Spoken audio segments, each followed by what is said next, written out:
votes, decisively defeating his closest challenger, and that's Adewale Olatunji of the All Progressives Congress, APC, who garnered 8,312 votes.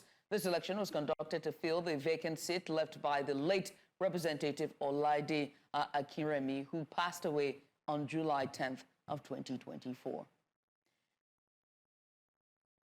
And in Ondo State, the All Progressives Congress has scored a major victory as Omoseinde Igbenedion has been declared the winner of the Ovia Federal Constituency by-election. The official announcement was made by the returning officer, Professor Clement Igodalo, under the supervision of the Independent National Electoral Commission, INEC. Igbenedion secured a decisive win with 17,093 votes, far ahead of her closest rival, Ikpo Moswa Ikpitaye of the People's Democratic Party, who received just 3,283 votes. Other parties trailed significantly, with ADC polling 915 votes, NNPP 214, PRP 45, and SDP just 25 votes. Still in Ondo State, the All Progressives Congress still in Edo State, the All Progressives Congress APC has achieved a decisive victory in the Edo Central Senatorial by-election. The Independent National Electoral Commission officially declared Honorable Dr. Joseph Ikpa a winner at the Collation Center in Ibiaja. Senator-elect Ikpa secured a landslide with about 105,129 votes, overwhelmingly defeating his closest rival, Joe Okoje of the People's Democratic Party, who garnered 15,146 votes.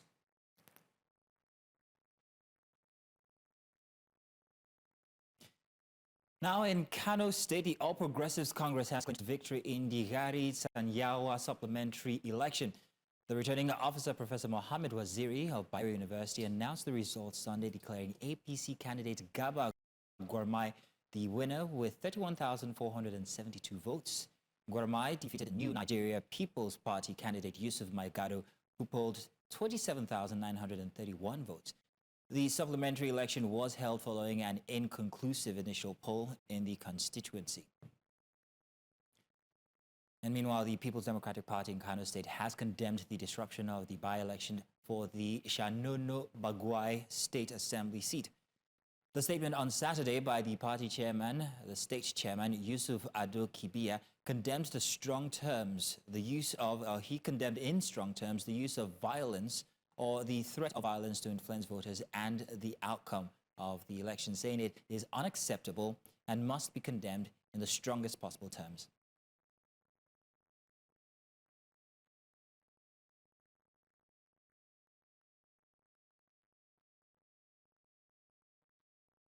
And now the federal government has apprehended notorious leaders and masterminds of the Ansaru terrorist group, also known as Nigeria's Al-Qaeda affiliate. We'll bring you that information in no time, but first, let's focus on the by-elections that have only just concluded, and as we can see, the results that have been trickling in. In the studio here with us, we have our New Central correspondent, Victor Mbadike, who was in Oyo State, to be exact, Ibadan, Bodija, if I'm not mistaken. And we also had you on the show yesterday. But thank you very much for such stellar reporting.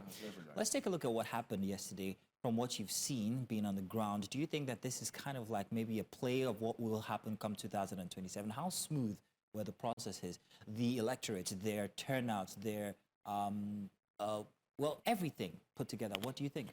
First of all, it's not a coincidence that you have most of the states where this election held, by-elections basically. It's not a coincidence that the parties, in charge, winning these elections. When we go to Bodija, of course, Bodija is one of the epic centers of Ibadan North, one of the key towns. And Ibadan North, like I said earlier, is, one of the powerhouse in terms of politicians, looking for votes. I mean, the residents there, in terms of numbers, we have about 500,000 persons. So it's a major, major town for any politician to garner numbers to win any election but at whatever level. In the beginning, because when we came to you, at the beginning, yeah, the official time for that election began at 8:30, and we noticed the majority of the officials were just sitting idly, doing nothing. folks are not really coming out to do anything. And whoever you saw at that electoral environment were just party agents waiting for electors to come out to vote. Just about a couple of hours later, they began coming out in their trinkles, and voting started earnestly. But sadly, for majority of the wards we visited, you had as much as 1,000 persons registered in that particular polling unit, and just only 10%, maybe just about 1 and 8%, coming out to exercise the franchise. That's really, really low. Some persons will argue that it's a by-election kind of law. Maybe they really don't. Yeah. But you also know that when it comes to electoral issues, the by-elections, local government elections, are even the most important because they're closest to the people. To the people, the grassroots. It's sad that we are still discussing, appealing to people to come out and vote in this 21st century. And you really may not blame it because they have their own reasons. Like one of them said yesterday in Yoruba, whether you vote or you don't vote, but that's their own perception. But eventually, by 12-1, we began to see them coming out in their numbers. But still, if you look at the overall percentage, still not up to. But well, that's just the reality, basically. Just the reality, indeed. Well, joining us now is going to join us is a member of the PDP party in Oyo State, and that is Michael Ogunshina, who joins us live video. Mr. Michael Ogunshina, it's good to have you join us. We understand that your member and also one of the candidates for your party has now won the Ibadan North, if I'm correct. And so let me ask you, first of all, are you happy with the conduct of INEC? I mean, of course you will be, given that your candidate won. But humor us, your observations from the elections in Ibadan North.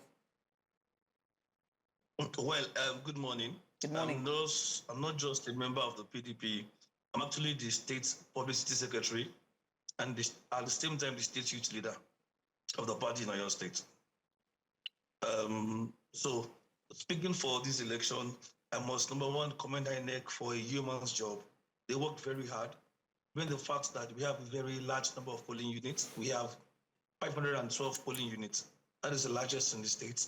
So which means that they have to deploy a lot of resources, both human and material resources, to ensure that we had a very good outing.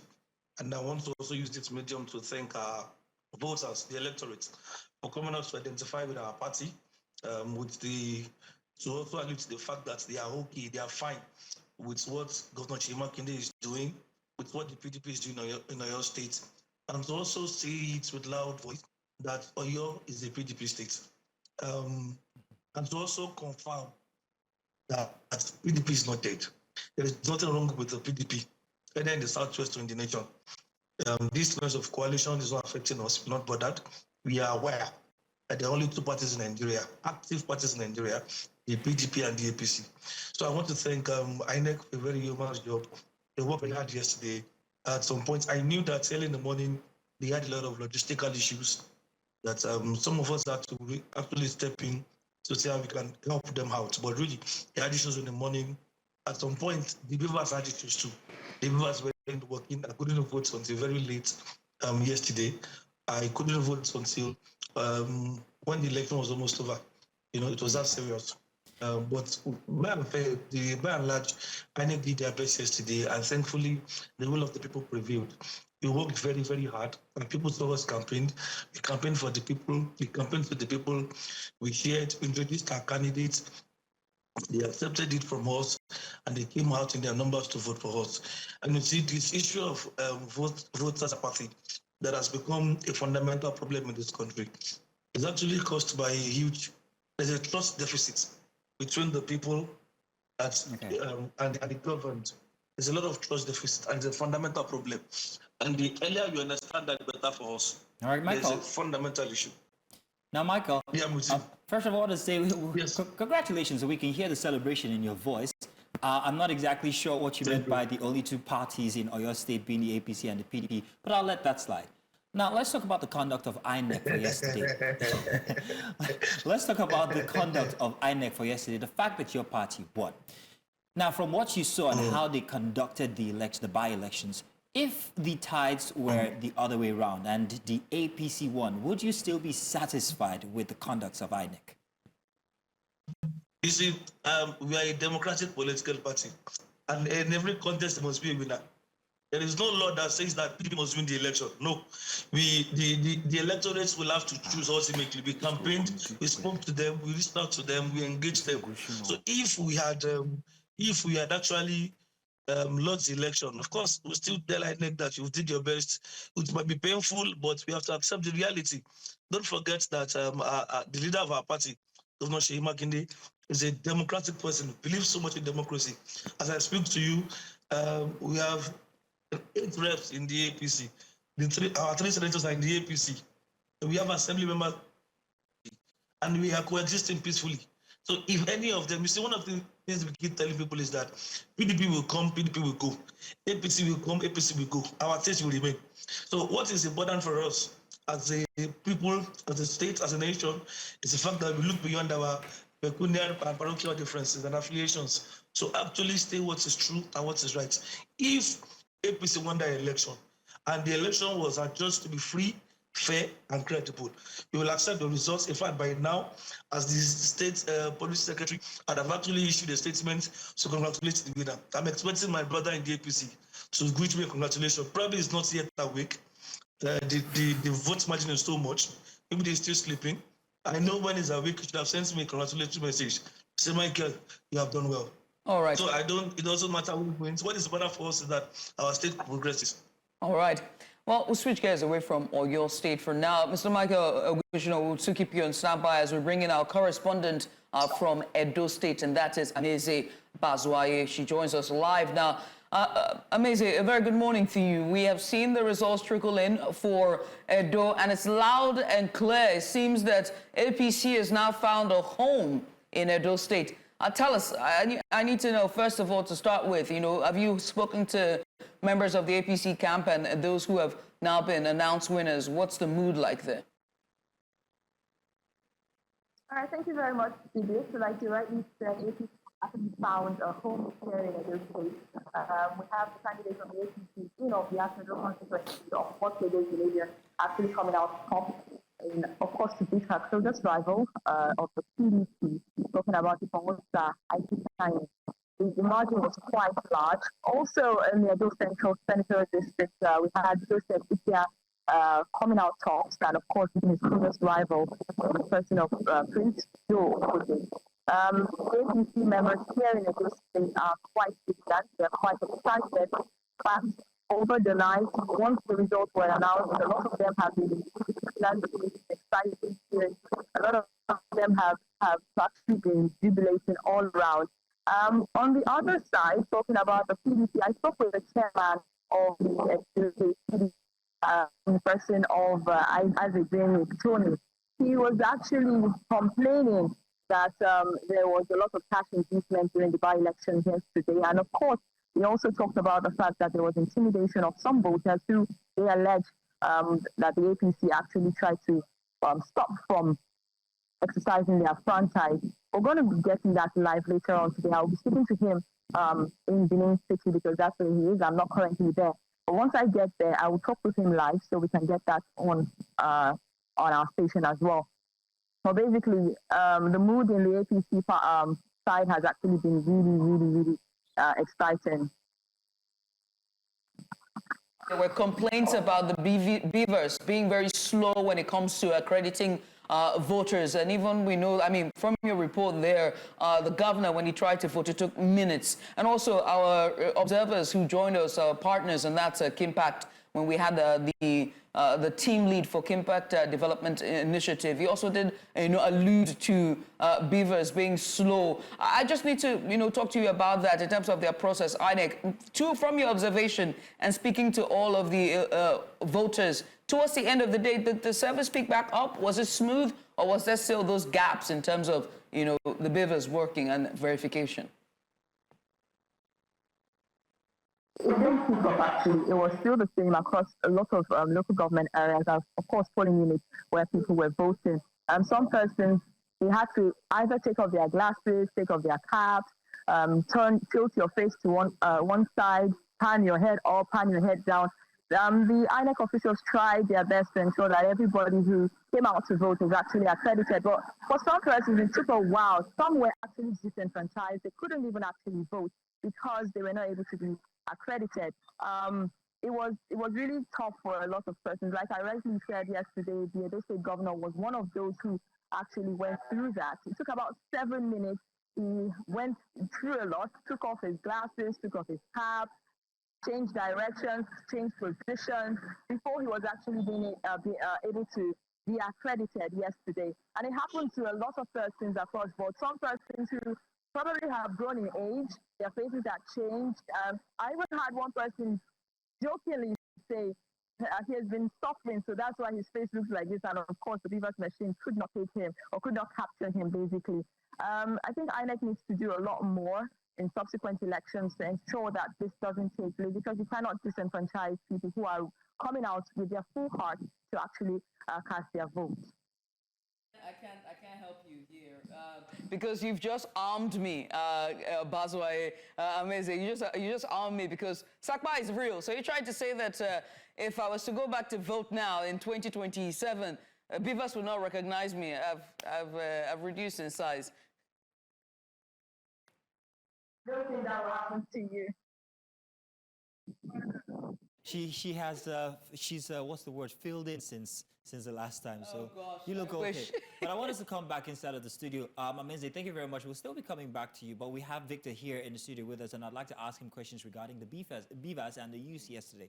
So in Oyo State, what was it like? Did they have the same problems, or was it smooth? And if it was or wasn't, do you think that this could be replayed in the 2027 elections? Well, for most parts of where we covered, in terms of the wards that we're able to reach out, to be honest and to be fair, we really didn't experience any such case of beavers, malfunctioning or any, incidents of any kind at those wards.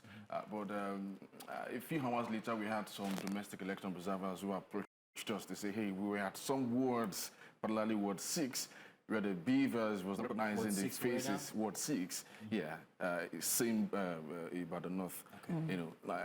Where the beavers was malfunctioning, disenfranchising a lot of persons who really wanted to vote. Now, what's the specific issue here? Now, when they pick up the beavers, okay, to put on their faces, it doesn't recognize those pictures of the faces because what is registered in the beavers, that the picture then is younger than what they look like now. So serious. Is it a younger? Technology is such an interesting, isn't it? Yeah. So what about the biometrics then? Because there's biometrics with thumb printing as well. The biometrics, again, was not really working. So they were using photos. Exactly. to... So it was a serious problem. So going into 2027, so I we still really haven't need to cracked look at it. This is just a preamble to the major elections coming in a couple of years' time. And I do hope that the election body will look in some of these. I never expected we're still going to be, talking about beavers, having, this kind of issues. 2 years after 2023. By and large, in Ibadan North, maybe not so pronounced, but it's an indication that if this thing is not checked appropriately, we might have a bigger problem, come 2020. Don't forget that the election was just basically in Ibadan North. Right. That's just the local government. So imagine if it was a larger picture. Maybe we're going to have a lot of incidences of beavers or biometrics, making a mess of the entire state. And so that means that INEC work is cut out for them, really, ahead of 2027, because besides cracking down on early campaigning, they now have to look at, all the technicalities and the technology that the Beavers is using and upgrading it. Does that mean that Nigerians will now have to go back to their offices for a recapturing of their faces ahead of 2027? And what would the logistics look like? I mean, this is me just, making an observation. And, First off, I'm not INEC, so I cannot speak for them, but I expect that they take the initiative to begin to look at these issues, carefully, because it might look minute to them after it's just after it's just Ward 6, after it's just few persons. But how many people came out to vote actually? So how many people?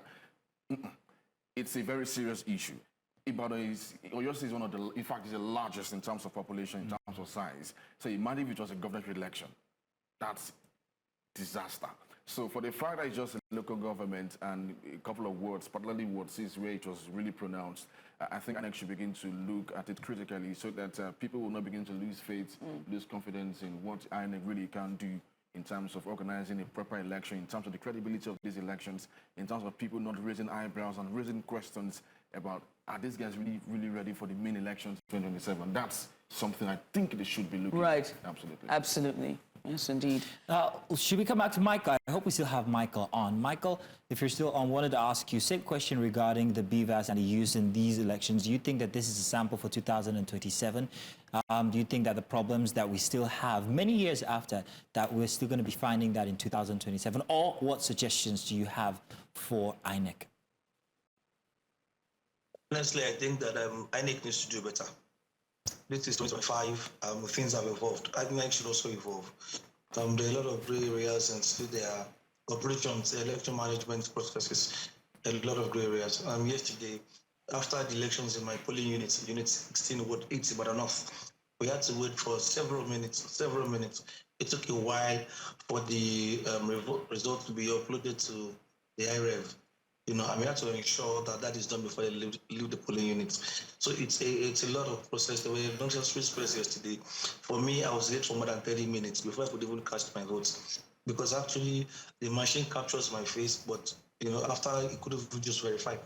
My face is captured, but you know, it just couldn't verify it. And a lot of persons are issues like that. And we cannot actually disenfranchise anybody. The whole idea of BVAS was to actually encourage better participation and to make the process more credible. So if what we're supposed to make the process credible is not disenfranchising them, they will ask political questions. So I think that INEC needs to do better.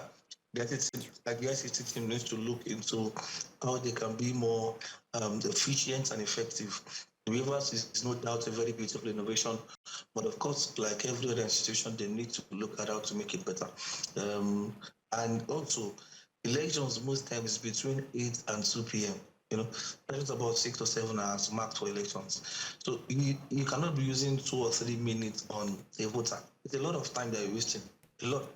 There must be a faster way to do verification or accreditation. There must be a better way to accredit voters, and they can just go and vote immediately. In my unit, we have a lot of voters, over 1,000 voters, and usually, because it's a politically conscious community, usually people come out in their numbers to vote. A lot come out to it. So imagine that INEC give us to daily people for 7, 5 minutes. You're going to lose a lot of time, and we'll not be able to ensure that a lot of persons get a vote before the time goes. And that's a lot of issue. But INEC really needs to do better in that particular area. Maybe they need to come up with something that make us more effective. Maybe they need to introduce artificial intelligence, you know, just something to make the process faster and not the waste people's time. All right, I must say thank you so much. Pretty much this is where we'll wrap up the curtains on this update. If there's more update, we definitely will bring it to our viewers. If not on the show, it will be definitely on the news at 12. But thank you, Michael Ogunshina. He is the Publicity Secretary as well as leader of the youth for the PDP in Oyo State. Also here with us in the studio has been Victor Mbadike, our correspondent who covered Ibadan North for the by-elections yesterday, as well as our correspondent from Edo, and that's Ameze Bazwaye, who gave us more updates all through the day from yesterday during the by-elections, and also joined us today to give us more updates as the elections results are now trickling in.